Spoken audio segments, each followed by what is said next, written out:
UFC Fight Night Lewis vs. Spivac is this weekend, and I'm going to be giving you some prospects or up and coming fighters to watch for this weekend. The reason why I'm making this is basically if you're a fan of the UFC and you watch all the cards and you want to see who's on these cards that are super important, because I'm going to put some road to the UFC fighters on this card. So if you want to learn more about them, this is probably a good video for you. Or if you're, for some reason, especially for this card, you're up in like the middle of the night and just don't know what to watch, and you see the UFC on because they decided to put it at 12 o'clock in the morning, you can go ahead and watch this, and I can tell you about some of the prospects and make it a little bit easier watching, because honestly the name value isn't necessarily on here other than Derek Lewis. So if you do watch this, you can probably get an idea of who's on the cards and what kind of prospects the UFC is looking at, and what they're looking like for the UFC. So without further ado, let's get into the requirements for this video. I have at least 4 or less fights in the UFC or be unranked in the UFC. So basically, you have to be pretty fresh in the UFC. I would put that they would have to be on a fighting streak, but at some points for some fighters, they lose initially and then they start to gain some like steam. So I didn't necessarily put that. I don't really count Contender Series as a fight in the UFC. I more or less count it as if you're actually like in the UFC on a fight night or a pay-per-view card. So that's what I count as a fight in the UFC. So you have to have 4 or less fights in the UFC or be unranked. And there's not necessarily a age specification for this. So not normally for this video, I guess. For last video, I guess I put Jelton Almeida and he's a little older. But for this one, they're all relatively young. So we don't have to worry about that. But without further ado, let's get into the first fighter I have on here. It's Rinya Nakamura from the road to UFC. He basically is a super good fighter. I was watching him. He actually piqued my interest. I have 2 road to UFC fighters on here, and he's one of them that really did pique my interest. I have this in like a ascending order. So this is my third. Next one's my second. The last one's my first. So this is the third ranked prospect, I guess you can say, on this card. But in his last fight, Shohei Knows, he looked really good in there, walked him down, landed some very vicious strikes. Like, it was honestly super insane. And not that he did that in general, but just how comfortable he looked, especially on road to UFC. He just, although he did get cracked a couple times, he's able to take it and then just land some very vicious shots. Was eventually able to keep him against the fence, and he dropped him like 3 times. Looked super impressive there. So there's definitely a reason to keep an eye out on this guy. I think he is still relatively young. I have not checked his age right off the bat, but he is still super young. So, and he's on the road to UFC, so I guess it makes sense. But he's 27 years old, so if he can be a little bit smarter on the feet in those scenarios where he's just walking guys down, he'll definitely start winning some really big matchups. But for his second fight against Gogun Guzman, he did use his wrestling and some submission in there. He's a really good wrestler. He was able to take down Gogun Guzman and basically kind of have his back. He trapped an arm and was able to put like a triangle on the arm and like pound away on shots. But then he would just stretch out his legs to put him in an arm bar also. But I guess some of the elbow shots and some of the punches that he did to Gogun Guzman on the ground were a little bit illegal, even though I see Gogun Guzman like move his head a little bit and try and get those shots to the back of the head. So I guess Rinya Nakamura got enough warnings, got them to stand up, and he did get fouled in there, but he eventually got up, was able to take him down again and submit him on the ground after putting in like an Americana on the ground. So he got up immediately, took him down, was able to put Americana and submit him in that round. It was a pretty brutal Americana too. So that's Rinya Nakamura, super interesting prospect. So let's move on to the next one. I believe, actually, let me see who he's fighting this weekend. He's fighting Toshiomi Kazama. I think he'll win that one. Both fights in the road to UFC ended in the first round about midway through. So should be a super interesting fight. Should be a very interesting guy to watch also. So let's move on to the next prospect. We have Jeong Yeong Lee. His road to the UFC fights, I believe they all ended within seconds of that first round. So he really piqued my interest. Like, if you're really dominating those guys, super impressive. So Kai Lu ended in 42 seconds. Bin Z, I think is how you say it, ended in 36 seconds. So he's finishing these guys super quick. Really piqued my interest on the road to UFC, and that's why I'm putting him on this list as my number 2 guy. For in the Kai Lu fight, Jeong Yeong Lee showed his striking by catching Kai pretty good. He's able to avoid some of those shots, was super good on the feet, and was able just to catch him and then take him out there just 42 seconds in.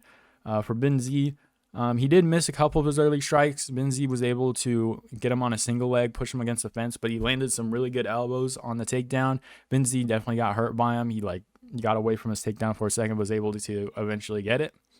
But of course, because Jeong Yeong Lee was worried about doing strikes, he eventually got taken down. And when he's on the ground, he's able to get Bin Z into an armbar. It was actually extremely quick. Both of these were extremely quick. The Kai Lu fight, he was able to KO him really quickly, and it's just he has that opportunist mindset, because even on that takedown, you don't normally see guys naturally just start elbowing, takes him down, and then just puts him in a submission very quickly. He is definitely an opportunist.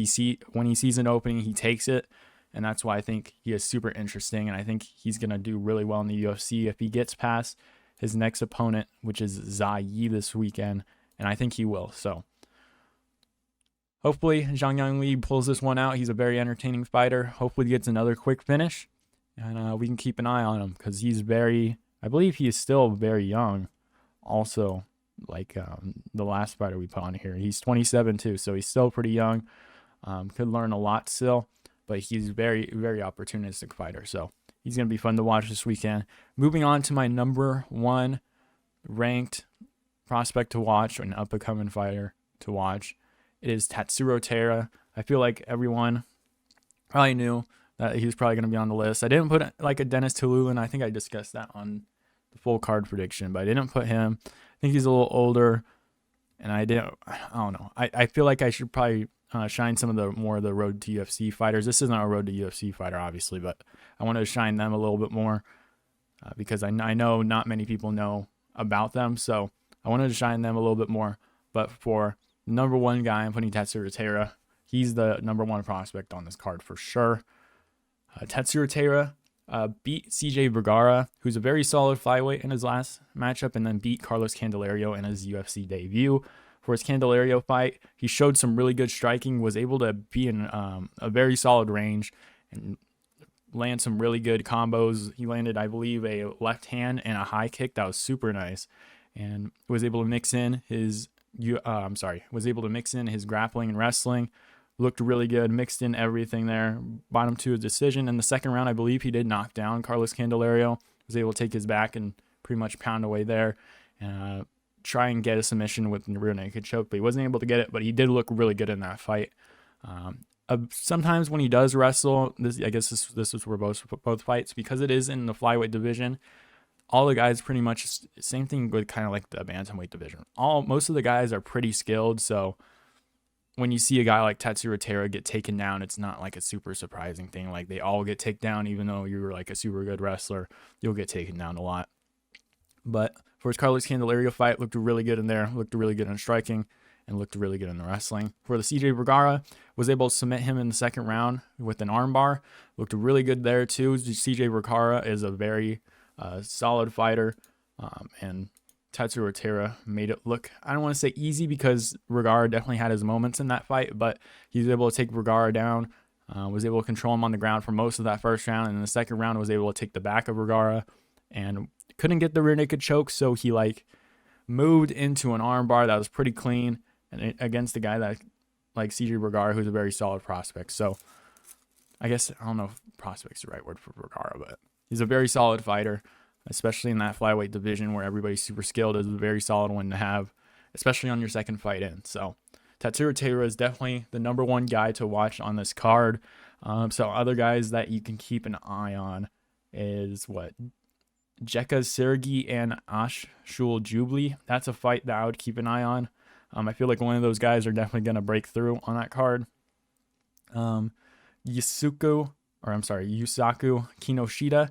I was thinking about putting him on this card. He was a Contender Series fighter. I talked to you about the head stomps in Ryzen, where he lost because he grabbed the cage, but literally just stomped his opponent out, which is brutal. We also have Dooho Choi's coming back, but I didn't put him there. He's been in the UFC for a while. Who else we got? Sergey Spivac, I didn't put him in there, but he's the guy to keep an eye out. I think he might be able to beat Derek Lewis in here, but it's a very tough matchup.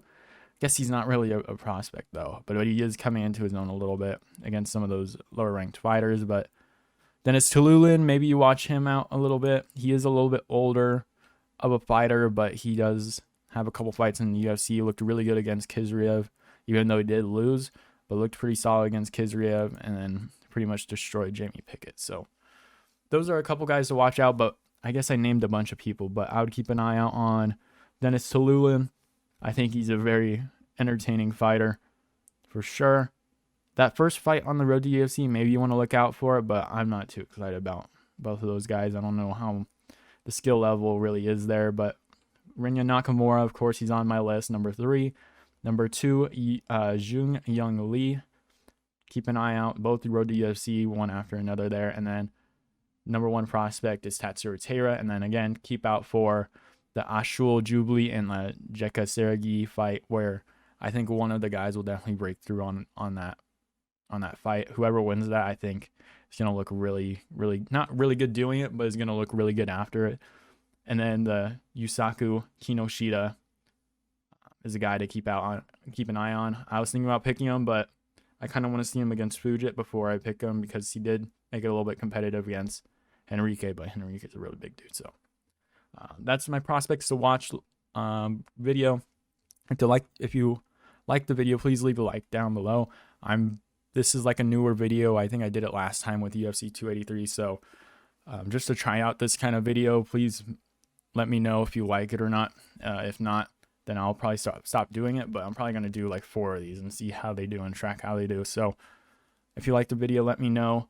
And who do you think is the number 1 prospect to watch on UFC Fight Night? Derek Lewis versus Sergey Spivac. So thank you guys for watching, and I'll see you guys